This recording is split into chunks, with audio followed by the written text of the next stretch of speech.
If this video offends you, good, because comfort is the real poverty. Today we're not talking about money, we're talking about behavior.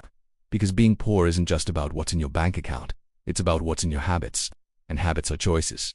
First, poor people consume more than they create. They spend hours watching TV, scrolling endlessly, following celebrity drama, memorizing sports statistics, arguing about politics but rarely building anything of their own. While they're emotionally invested in someone else's success, wealthy people are busy creating their own. Rich people eat for performance. One asks, does this taste good? The other asks, will this improve my energy? Your body is your first investment. If your energy is low, your focus drops. When focus drops, productivity drops. And when productivity drops, so does your income. Poor people chase discounts. Rich people chase value. They get excited about 30% off a product they didn't even need. Meanwhile, wealthy thinkers ask, how can I increase my income by 30%? You don't build wealth by shrinking your expenses alone. You build it by expanding your skills. Poor people waste their prime years. They sleep in, they procrastinate, they delay learning. The wealthy use their early years aggressively learning, failing, building, networking. Because time invested early compounds brutally. Poor people spectate life. They cheer for athletes. They idolize celebrities. They criticize entrepreneurs. Poor people ignore presentation. They underestimate grooming, posture, presence, but opportunities judge in seconds.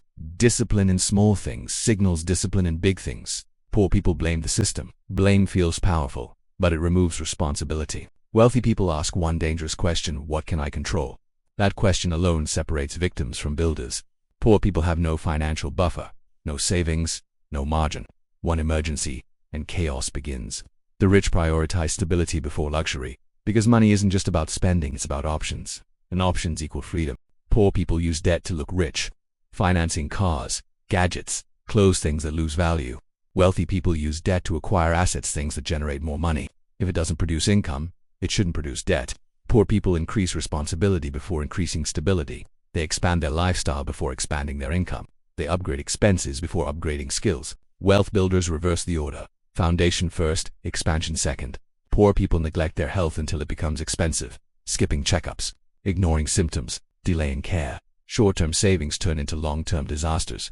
Because wealth without health is nothing more than a temporary illusion. Poor people spend money before they earn it, living on credit, borrowing from the future. But when your expenses grow faster than your abilities, stress becomes permanent. Poor people stay in limiting environments. If everyone around you thinks small, avoids risk, and complains daily, that mindset infects you. You don't rise above your environment easily. Poor people talk about ideas. Rich people execute. Most businesses don't fail. They never start. Perfectionism is fear disguised as intelligence. Momentum creates clarity, not the other way around. And finally, poor people wait to be saved, but the world rewards value creators, not hopeful spectators. Now listen carefully. None of these are permanent identities. They are patterns, and patterns can be broken.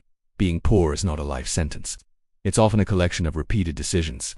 If even one of these habits made you uncomfortable, that's not an attack, that's awareness. And awareness is where transformation begins. The question is, which habit are you eliminating starting today? Let me know in the comments. Thanks for watching.